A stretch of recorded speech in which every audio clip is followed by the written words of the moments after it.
नमस्कार, मैं विश्वजीत उपस्थित हूँ आप लोगों के सामने कक्षा 10 सेमुसी भाग द्वितीय का षष्ठम पाठ सुभाषितानी लेकर। यह पाठ विविध ग्रंथों से संकलित है। यहाँ पे 10 सुभाषितों का संग्रह है। यह सुभाषित परिश्रम के महत्व का, क्रोध के दुष्प्रभाव का, सभी वस्तु की उपादेयता व बुद्धि की विशिष्टता इत्यादि विषयों के बारे में बता रहा है। तो आइए पढ़ते हैं पाठ 6 सुभाषितानी। यहाँ पर आपका पहला श्लोक और इसकी पहली श्लोक की लय, आलस्यम ही मनुष्याणाम शरीरस्थो महान रिपु नास्ति उद्यम शमो बंधु कृत्वायम नावसीदति। इसका अन्वय, मनुष्याणाम शरीरस्थ महान शत्रु आलस्यम अस्ति उद्देशमं बंधु न अस्ति यम कृत्वा मनुष्यः न अवसीदति। इसका भावार्थ, आलस्यम मानवानां शरीरे स्थित महान शत्रु भवति। आलस्य मानव के शरीर में स्थित रहने वाला महान शत्रु होता है। परिश्रम सदृशम मित्रम न वर्तते, परिश्रम के समान मित्र नहीं होता। यम परिश्रम कृत्वा मानवः दुखम न अनुभवति, जो परिश्रम करके मानव दुख का अनुभव नहीं करता। इसका हिंदी अनुवाद पुनः देख लें। निश्चित ही मनुष्य के शरीर में रहने वाला महान शत्रु आलस्य ही है। परिश्रम के समान कोई भी बंधु नहीं है जिसको करके मनुष्य कभी दुखी नहीं होता। श्लोक नंबर 2, गुणी गुणम वेति न वेति निर्गुणो बली बलम वेति न वेति निर्बलः पिको वसन्तस्य गुणम न वायस करीच सिंहस्य बलम न मूषकः। श्लोक नंबर 2 का अन्वय, गुणी गुणम वेति निर्गुण गुणम न वेति बली बलम वेति निर्बलः बलम न वेति वसन्तस्य गुणम पिकः वेति वायसः न वेति सिंहस्य बलम करी वेति मूषकः न वेति। भावार्थ इसका होगा, वसन्तस्य गुणम पिकः वेति, वसंत के गुण को कोयल जानता है। वायसः न वेति, कौवा नहीं जानता। सिंहस्य बलम च करी वेति मूषकः न, सिंह अर्थात शेर के बल को हाथी ही जानता है, मूषक नहीं। गुणीजन गुण को जानते हैं, गुणहीन व्यक्ति गुण को नहीं जानता। बलवान बल जानाति, बलवान बल को जानता है। बलहीनः बलम न जानाति, बलहीन जिसके पास बल नहीं है वो बल को नहीं जानता। वसंत ऋतु गुणः कोकिला जानाति, वसंत ऋतु के गुण के कोकिला मतलब कि कोयल जानती है। काकः न जानाति, कौवा नहीं जानता। सिंहस्य बलम च गजः जानाति, और सिंह अर्थात शेर के बल को केवल हाथी ही जानता है। मूषकः न जानाति, मूषक नहीं जानता। हिंदी अनुवाद, गुणवान ही गुण को जानता है, गुणहीन गुण को नहीं जानता। बलवान ही बल को जानता है, बलहीन बल को नहीं जानता। जैसे कि बसंत ऋतु के गुण को केवल कोयल ही जानती है, कौवा उसे नहीं जानता। सिंह के बल को हाथी ही जानता है, उसे चूहा नहीं जानता। श्लोक नंबर 3, निमित्तमुद्दिश्य हि यः प्रकुप्यति ध्रुवं सः तस्यापगमे प्रसीदति अकारण द्वेषी मनस्तु यस्य वै कथं जनस्तं परितोषयिष्यति। अन्वय, यह निमित्तम उद्दिश्य प्रकुप्यति सः तस्य अपगमे ध्रुवं प्रसीदति यस्य मनः अकारण द्वेषी अस्ति जनः तं कथं परितोषयिष्यति। अर्थात भावार्थ इसका, यह जनः अकारण उद्दिश्य क्रुध्यति, सः जनः तस्य कारणस्य समाप्ते निश्चिन्तं प्रसन्नं भवति। यस्य जनस्य मनः अकारण द्वेषं करोति मानवः तं जनं केन प्रकारेण परितोषं दास्यति। इसका हिंदी अर्थ है, जो किसी कारण को उद्देश्य में करके अत्यधिक क्रोध करता है वह उस कारण के समाप्त हो जाने पर निश्चित रूप से प्रसन्न होता है। किंतु जिसका मन बिना कारण ही द्वेष करने वाला है, उस मन को व्यक्ति कैसे संतुष्ट करेगा? अर्थात ऐसे मन को कभी भी संतुष्ट नहीं किया जा सकता। श्लोक नंबर 4 देखें। उदीरितो अर्थ पशूनापि गृह्यते हयाश्च नागाश्च वहन्ति बोधिता अनुक्तम उपयुहति पंडितो जनः परंगित ज्ञान फल हि बुद्धयः। इसका अन्वय पशुना अपि उदीरित अर्थ गृह्यते, पशुओं के द्वारा उदीरित अर्थ ग्रहण कर लिया जाता है। हया नागाश्च बोधिता वहन्ति, हय घोड़े और हाथियों के द्वारा कहे हुए भार को ढो दिया जाता है। पंडित जनः अनुक्तम अपि उयुहति, जो ज्ञानी होते हैं वो बिना कहे हुए अर्थ को भी समझ जाते हैं। बुद्धि परंगित ज्ञान फला भवन्ति, बुद्धि परंगित अर्थात संकेत मात्र ज्ञान से उत्पन्न ज्ञान ही बुद्धि है।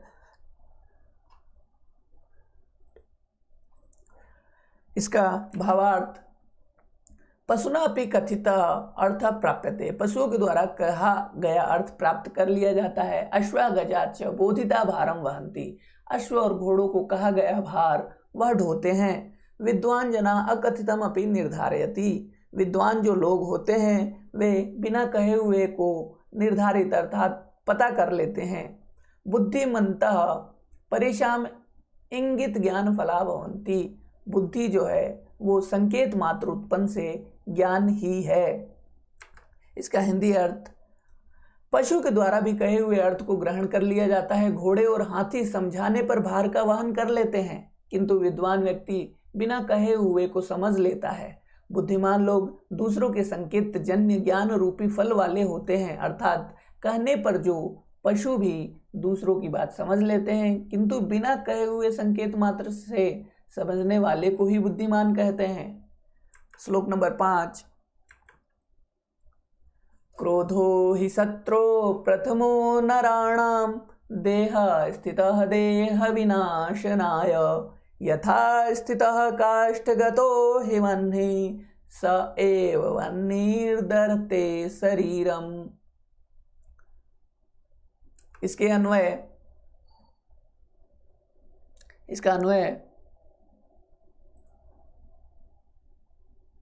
अन्वय देख लीजिए। यहाँ पे अन्वय है नराणाम देह विनाशनाय प्रथमः शत्रु देह स्थितः क्रोध यथा काष्ठगतः स्थितः वह्निः काष्ठम एव दहते तथैव शरीरस्थ क्रोध शरीरम दहते, अर्थात मनुष्यों के शरीर में स्थित उसका पहला शत्रु क्रोध होता है। जैसे लकड़ी में काष्ठगतः, लकड़ी में स्थित आग पूरे काष्ठ को जला देता है, वैसे ही शरीर में स्थित क्रोध संपूर्ण शरीर को अंदर से नष्ट कर देता है। इसका भावार्थ क्रोध मनुष्याणाम शरीरे स्थितः शरीर नाशनाय प्रथमः शत्रु वर्तते यथा काष्ठे स्थितः अग्नि काष्ठम एव ज्वालयति तथैव शरीरे स्थितः क्रोध शरीरम ज्वालयति।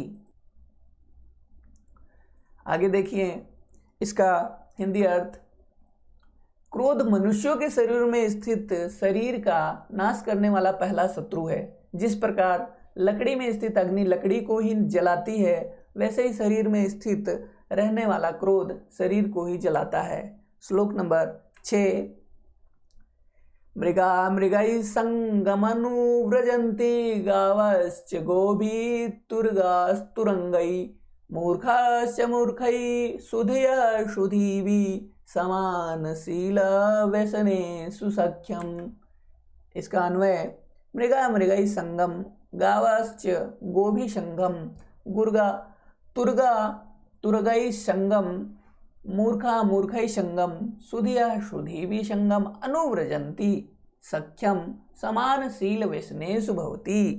भावार्थ हरिण हरिणैः सह धेनुः च धेनुभिः सह अश्वा अश्वैः सह मूढ़ा मूढ़ैः सह विद्वांसं विद्वद्भिः सह पश्चात गच्छन्ति समानशील व्यसनेषु मैत्री भवति, अर्थात हिरण हिरणों के साथ, धेनु गायें गायों के साथ, अश्व घोड़े घोड़ों के साथ, मूर्ख मूर्खों के साथ, विद्वान विद्वानों के साथ रहते हैं, उनका अनुसरण करते हैं, मतलब उन्हीं के साथ मित्रता रखते हैं। समान आचरण वालों में ही मित्रता होती है। इसका हिंदी अर्थ देखिए, हिरण हिरणों के साथ, गायों के साथ, घोड़े घोड़ों के साथ, मूर्ख मूर्खों के साथ, विद्वान विद्वानों के साथ रहते हैं, उनका अनुसरण करते हैं। समान आचरण वालों में ही मित्रता होती है। श्लोक नंबर 7। सेवितव्यो महावृक्षः फलछाया समन्वितः यदि देवात् फलं नास्ति छाया केन निवार्यते। इसका अन्वय, फल छाया समन्वितः महावृक्षः सेवितव्य देवात् यदि फलं नास्ति वृक्षस्य छाया केन निवार्यते, अर्थात को अपि न। इसका अन्वय है, फल छाया समन्वितः महावृक्षः सेवितव्य, फल से छाया से युक्त पेड़ का आश्रय लेना चाहिए। देवात यदि फलम नास्ति, यदि भाग्य से फल प्राप्त नहीं होता, तर्हि वृक्षस्य छाया केन निवार्यते, अर्थात वृक्ष की छाया को कौन रोक सकता है, तो अर्थात कोई नहीं रोक सकता। इसका हिंदी अर्थ, फल और छाया से युक्त महान वृक्ष का ही आश्रय लेना चाहिए। भाग्य से यदि उसमें फल नहीं है तो भी उस वृक्ष की छाया को कौन रोक सकता है, अर्थात कोई नहीं। भाव यह है कि जिस प्रकार फल व छाया से युक्त वृक्ष का आश्रय लेने से यदि कदाचित फल नहीं भी हो तो भी वह छाया प्रदान करता है, उसी प्रकार परोपकारी व्यक्ति को भी कुछ उसके पास हैं, उससे वह दूसरों का भला ही करता है। श्लोक नंबर 8। अमन्त्रमक्षरं नास्ति नास्ति मूलम अनौषधम अयोग्यः पुरुषो नास्ति योजकस्तत्र दुर्लभः। अन्वय, अमन्त्रम अक्षरम नास्ति अनौषधम मूलम नास्ति अयोग्यः पुरुषो नास्ति तत्र योजकः दुर्लभः। भावार्थ, मंत्रहीन अक्षरम नास्ति, मंत्र के बिना कोई अक्षर नहीं है। औषध रहितम मूलम नास्ति, कोई भी औषधि अर्थात कोई भी मूल औषधि से रहित नहीं है। योग्यता रहित मानवा नास्ति, योग्यता से रहित मानव नहीं है। तत्र योजका दुर्लभ भवति, अर्थात उनका सही उपयोग करने वाला दुर्लभ होता है। हिंदी अनुवाद समझें। मंत्रहीन अक्षर नहीं है, अर्थात प्रत्येक अक्षर सार्थक होता है। बिना जड़ी बूटी अर्थात दवा के जड़ नहीं है, अर्थात प्रत्येक जड़ पदार्थ औषधि है। कोई भी पुरुष अयोग्य नहीं होता, किंतु उसे सही जगह पर जोड़ने वाला दुर्लभ है। आशय यह है कि प्रत्येक अक्षर, जड़ पदार्थ, मनुष्य आदि उपयोगी होते हैं, किंतु उनका सही उपयोग करने वाले दुर्लभ होते हैं। श्लोक नंबर 9 को देखें। संपत्तौ च विपत्तौ च महतामेक रूपता उदये सविता रक्तो रक्तश्चास्तमये तथा। इसका अन्वय, महताम संपत्तौ विपत्तौ च एक रूपता भवति यथा सविता उदये रक्ता भवति तथा अस्तमये च रक्तः भवति। इसका भावार्थ, महापुरुषाणाम सुखे दुखे च एक रूपता भवति। महापुरुष जो होते हैं वो सुख और दुख में एक समान ही रहते हैं। जैसे कि यथा सूर्य उदय रक्तवर्ण भवति, सूर्य उगते समय रक्तवर्ण का होता है, तथा एव और उसी प्रकार अस्तमये च रक्तवर्ण भवति, अस्त के समय भी रक्त के समान अर्थात लाल रंग का ही होता है। इसका हिंदी अनुवाद, महापुरुषों की संपत्ति में और विपत्ति में एक रूपता रहती है। जैसे सूर्य उदय के समय रक्तवर्ण का होता है, वैसे ही अस्त होने के समय में भी रक्तवर्ण का ही होता है। आशय यह है कि मानव लोग सभी स्थितियों में एक समान ही रहते हैं। वे ना तो संपत्ति के समय अधिक प्रसन्न होते हैं और ना ही विपत्ति में घबराते हैं। श्लोक नंबर 10 को देखें। विचित्रे खलु संसारे नास्ति किंचित् निरर्थकम् अश्वच्चेत् धावने वीरः भारस्य वहने खरः। इसका अन्वय, विचित्रे संसारे खलु किंचित् निरर्थकम् नास्ति अश्वच्चेत् धावने वीर तर्हि भारस्य वहने खरः वीरः अस्ति। इसका भावार्थ है अयम संसारः विचित्रम वर्तते, यह संसार विचित्र है। संसारे किमपि निरर्थकम नास्ति, संसार में कुछ भी निरर्थक नहीं है।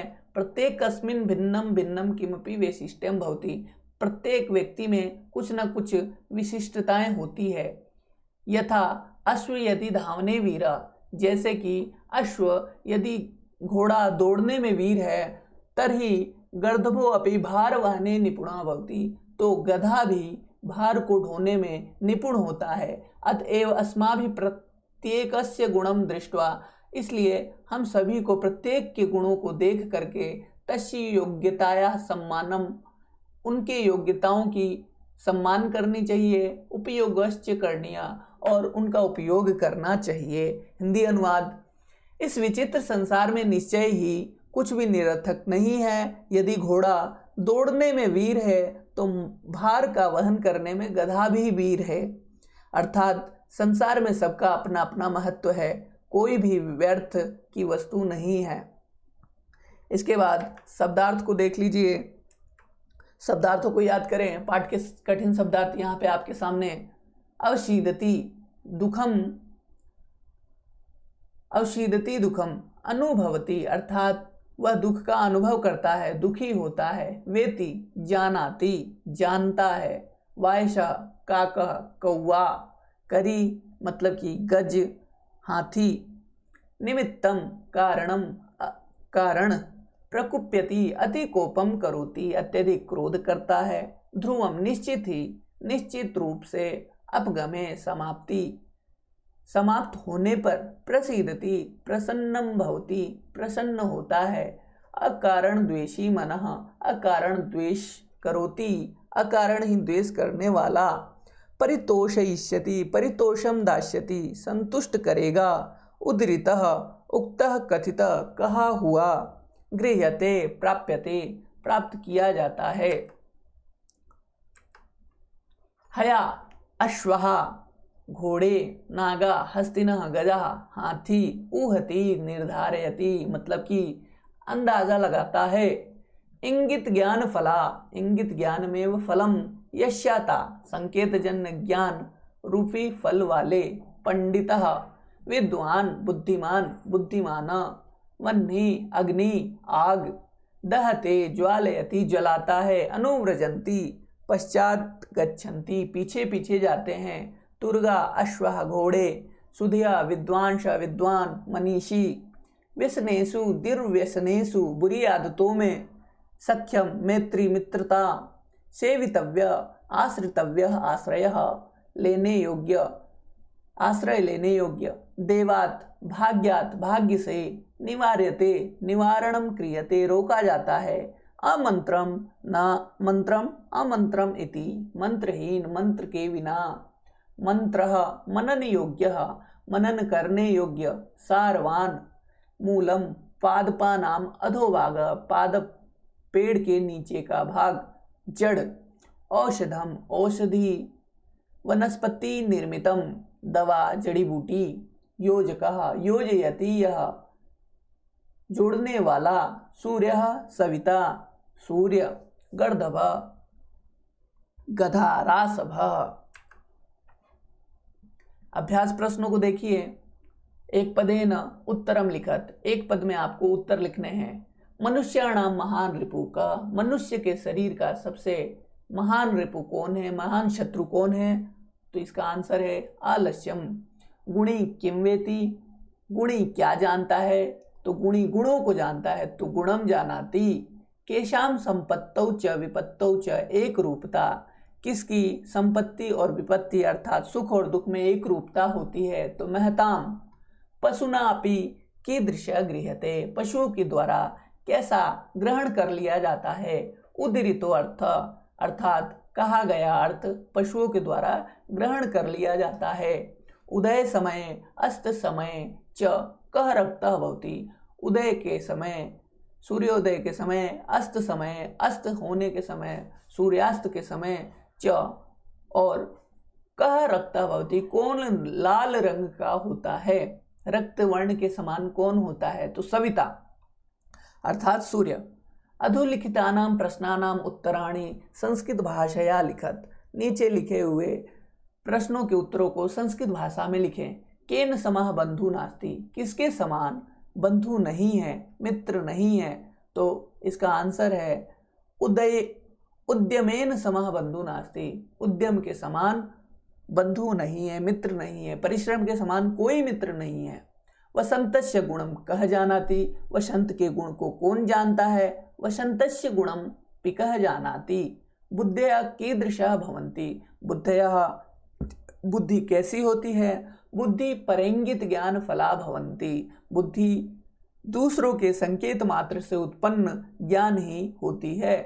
नराणाम प्रथमा शत्रु का, नराणाम प्रथमा शत्रु, मनुष्य का पहला शत्रु कौन है? तो नराणाम प्रथमा शत्रु क्रोधः। मनुष्य के शरीर का, मनुष्य का पहला शत्रु क्रोध होता है। सुधिया सख्यम केन सह भवति, सुधिया सख्यम सुधिभिः सह भवति। विद्वान लोगों की मित्रता विद्वान लोगों के साथ होती है। अस्माभिः कीदृशा वृक्ष सेवितव्य, हमें कैसे वृक्ष की सेवा करनी चाहिए, अर्थात हमें कैसे वृक्ष का आश्रय लेना चाहिए। अस्माभिः फल छाया समन्विता महावृक्ष सेवितव्य, हमें फल और छाया से समन्वित महावृक्ष की सेवितव्य सेवा करनी चाहिए, आश्रय लेनी चाहिए। प्रश्न संख्या 3, अधोलिखिते अन्वय द्वये रिक्त स्थानानि पूरयत। ये आपके पाठ के 2 अन्वय हैं। जहाँ पे अंडरलाइन वर्ब आपको दिख रहा है, वहाँ पे आपको इन अन्वयों को देखकर फिल करना है। यह निमित्तम उद्देश्य प्रकुप्यति तस्यापगमे स ध्रुवं प्रसीदति। यस्य मम अकारण द्वेषी, यस्य मन है, यहाँ पे मना होगा, अकारण द्वेषी अस्ति जनः तं कथं परितोषयिष्यति। दूसरे वाले में विचित्रे खलु संसारे किंचित निरर्थकम नास्ति अश्वचेत धावने वीरः खरः भारस्य वहने भवति। प्रश्न संख्या 4 को देख लें। अधोलिखितानां वाक्यानां कृते समानार्थकान् श्लोकान् पाठात् चित्वा लिखत। नीचे लिखे हुए वाक्यों में से समानार्थक श्लोकों को ढूंढकर आपको यहाँ पर लिखना है।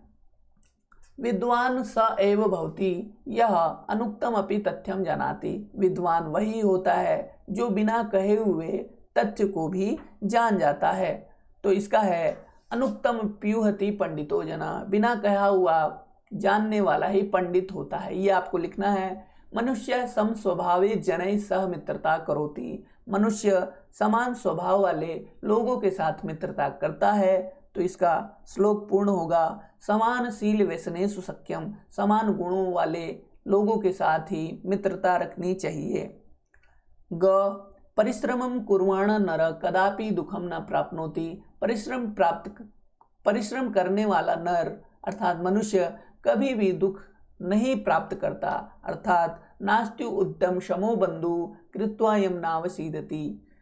उद्यम करने के बाद कोई भी दुखी नहीं होता। घ को देखिए, महान्तः जनाः सर्वदेव सम प्रकृतयः भवन्ति। महान लोग हमेशा ही समान प्रकृति के लिए समान प्रकृति में ही होते हैं। अर्थात संपत्तौ च विपत्तौ च महताम एक रूपता। संपत्ति सुख, विपत्तौ दुख, सुख और दुख में एक समान रहने वाला ही महान व्यक्ति होता है। प्रश्न संख्या 5, यथा निर्देशम परिवर्तनम विधाय वाक्यानि रचयत। गुणी गुणम जानाति, इसे बहुवचन में बनाना है तो गुणी का गुणिनः, गुणी गुणिनः हो जाता है, गुणम गुणम रहेगा और जानाति एक वचन था तो इसको जानन्ति बना देंगे। ख में पशु उदीरित अर्थम गृह्णाति, पशुओं के द्वारा कहा गया अर्थ ग्रहण कर लिया जाता है। इसको कर्मवाच्य में परिवर्तन करना है। पशुना, पशु का पशुना तृतीय विभक्ति एक वचन लगाना है इसमें। उदीरितम अर्थ, उदीरितो अर्थ, इसको गृह्णाति, गृह्णाति का लट लकार प्रथम पुरुष एक वचन में गृह्यते आत्मनेय पद में बनाना है। मृगा मृगैः सह अनुव्रजन्ति, मृगः को बहुवचन है तो इसे एक वचन में मृगः हो जाएगा, मृगई का मृगेन हो जाएगा, सह का सह, और अनुव्रजंती जो बहुवचन था उसको अनुव्रजती करना है। कह छायाम निवारयति, कौन छाया को निवारित करता है, कौन छाया हटाता है।